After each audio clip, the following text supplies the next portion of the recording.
Cipher के मामले पर बानी पीटीआई और आजम खान की मुबैना ऑडियो सामने आ गई। बानी पीटीआई कह रहे हैं अब हमने सिर्फ खेलना है, नाम नहीं लेना अमेरिका का। आजम खान ने कहा हम एक मीटिंग कर लेते हैं इसके ऊपर।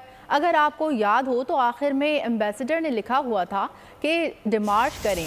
शाह महमूद कुरैशी वो लेटर पढ़कर सुनाएंगे, उसको कॉपी में बदल देंगे। बानी पीटीआई बोले ठीक है, कल ही करते हैं।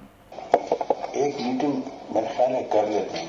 देखें, अगर आपको याद हो ना तो उसमें आखिर में एम्बेसडर ने लिखा हुआ था कि डिमांड है, तो डिमांड नहीं भी देना, लेकिन एक इंटरनल मीटिंग करें। मुझे मैंने रात को बड़ा सोचा इसका, क्योंकि मैं आपने कहा कि शायद इन्होंने उठाया ना, फिर मैंने सोचा करना how to cover all this. एक मीटिंग करते शाहमूद कुरैशी और फॉरेन सेक्रेटरी होगा। शाहमूद कुरैशी कहेंगे कि वो लेटर पढ़कर सुनाए, तो जो भी सुनाएंगे ना मेरे पास कॉपी और वो नहीं बदल दें, वो मैं मिनट्स में कर लूंगा कि फॉरेन मिनिस्टर ने यही चीजें सुना, फॉरेन सेक्रेटरी यही चीज सुना दी, इसमें ये था। फिर हम इसका एनालिसिस करो, फिर एनालिसिस अपनी मर्जी के मिनट में कर देंगे ताकि भी ऑफिस के रिकॉर्ड में मिनट करो। एनालिसिस ये होगा कि ये इनडायरेक्ट थ्रेट है अगेंस्ट डिप्लोमेटिक, वो है डिप्लोमेटिक लैंग्वेज में इसको थ्रेट कहते हैं, इन्होंने ये किया मस्टर की चीजें। वो देखें मिनट्स तो फिर मेरे हाथ में है ना, वो तो मिनट्स वो चीज रिकॉर्ड में आ जाए।